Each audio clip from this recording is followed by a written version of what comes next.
Hello, this is GSIS Productions, and today we're here with Mr. Tressa.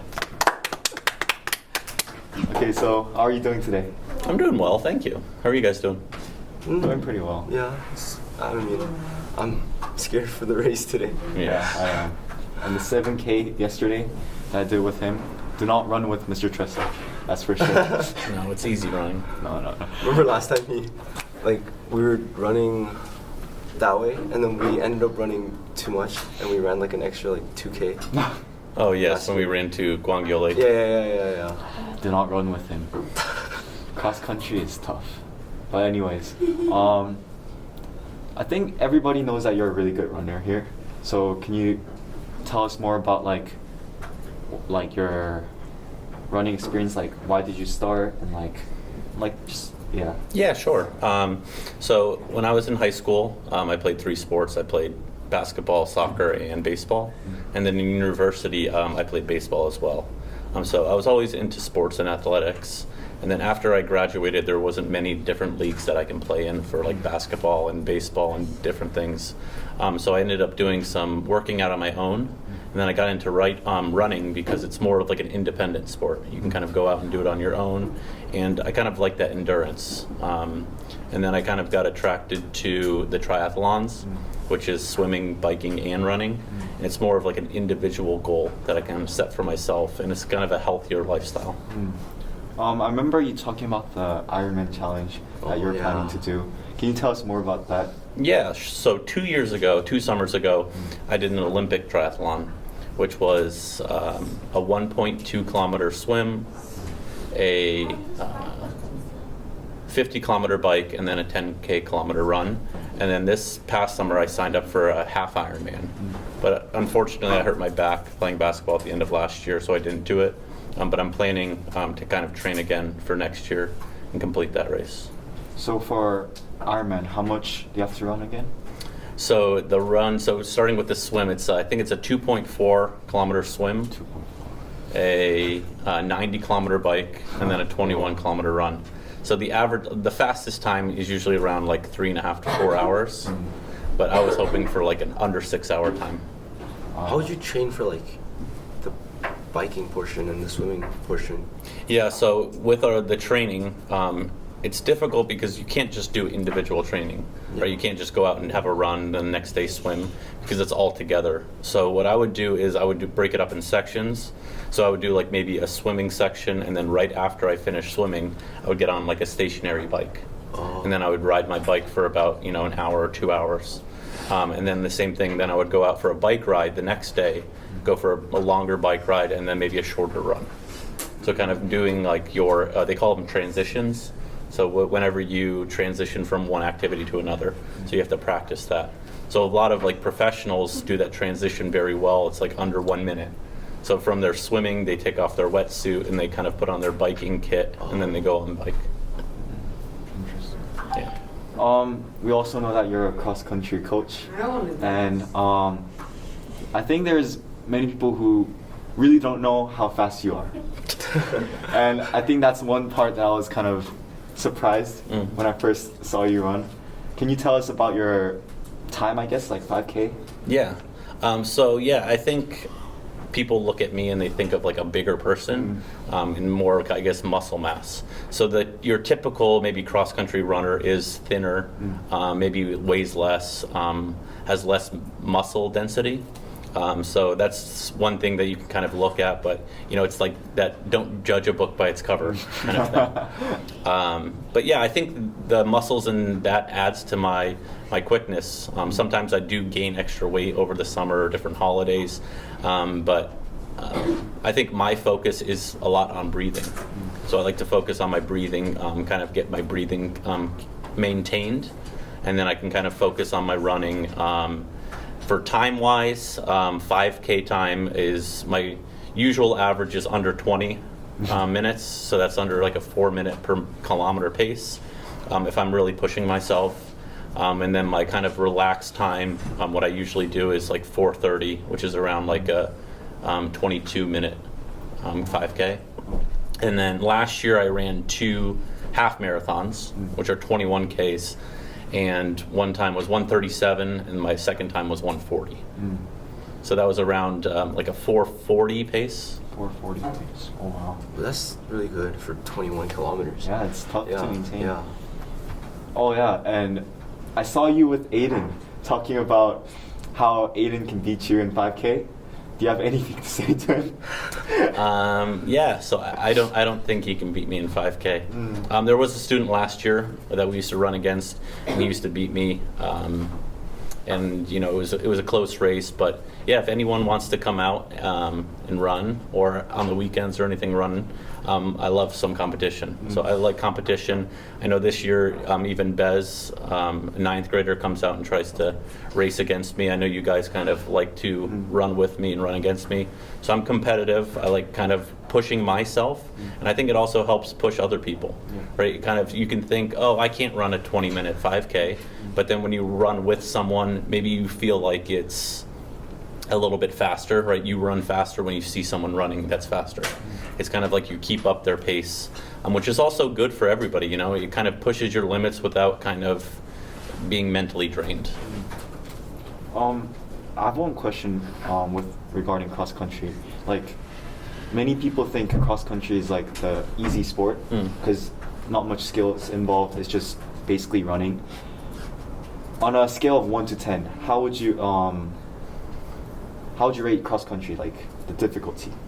Well, cross country here is actually very interesting because, one, I think it's the best sport to actually participate in at our school. Just because our practices, right? Our practices are usually 45 minutes to an hour and 15 minutes. So it's the shortest practice of all varsity sports, which is good, but then you also put in the most effort. Yeah. So rather than like maybe volleyball or basketball or badminton or soccer, right? We go out, we get our work done, we push ourselves for that short amount of time, and then we're done. Rather than standing around doing different drills, getting water breaks, doing this stuff, cross country is very fast paced. But in that short period of time, you push yourself almost, 90%, 100%. So you're using all your energy at one point. So I mean, I don't think it's for everybody, but yes, I think it's one of the best sports, personally. But it also, it's not only physical toughness with your muscles and your joints, but it's also your attitude and your mental toughness, especially in your races. Are you going to push yourself that extra bit to maybe beat this person or, get onto the varsity squad, the top 7? I think many of our, friends also want to know more about your baseball aspects, because not many people know much about it, and just like how you started baseball and Sure, yeah. So when I was 3 years old. So I have an older brother that's 3 years older than me. So he started, in America they start T-ball. So you put the ball on the tee and hit that. So I would go to his practices all the time. And then I actually played on his team when I was 2 years younger than him. Oh. So I played with kids that were 2 years older than me. And then I started playing through mostly on my brother's team. So I played a year up. And then, played through high school. Got recruited out of high school for 5 different schools. One was Division I school, but I would have to pay full scholarship for. And then a Division III school recruited me. It was actually near my house, which was nice. My parents came to all of my games. And then our team did very successful. We were participants in the Division III College World Series, which is the top 8 Division III teams in America. And then, after my senior year, I got offered to play division or single A baseball. So it's the bottom of kind of single A, double A, triple A, and then the MLB. Kind of work your way up. But at that time, I already had a job lined up. My knees were kind of stressful after having 60 games in 3 months. So at that point, I decided just to kind of give up baseball at that point and focus on my work and my job. So I think you're known for coaching a lot of sports. So I just want to ask, what's the best part about coaching, and what's something that's very difficult for you? I think the best part is connecting with the students and the athletes. I like to share my personal goals, my personal expectations and what I've learned in the past and share that with other students and other athletes because I want to make them better. I like that kind of connection too, where you can kind of have a little bit of humor but also kind of have some intenseness as well, and kind of just bringing out the best of everybody. Because I know school can be stressful and it can be tiring. There's a lot of things outside of school that kind of are frustrating. I feel like sports is kind of that getaway, almost that escape from kind of the real life. You can have fun, you can win, you can be supportive, you can be a good teammate, you can build different skills like communication, teamwork, cooperation, collaboration. You can build all those skills and be the best version of yourself.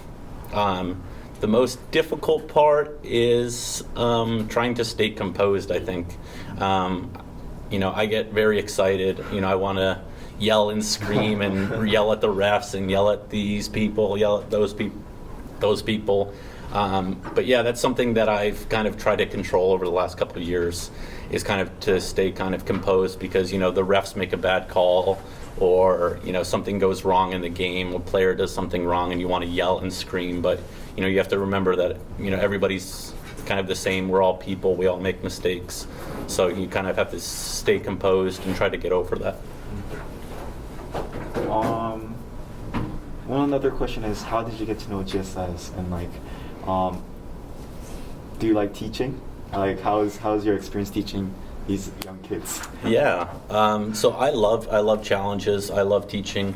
I think even my coaching kind of resembles my teaching, right? I want to share my knowledge. I want to make it kind of creative and fun for students. My background, I taught in China for a few years abroad.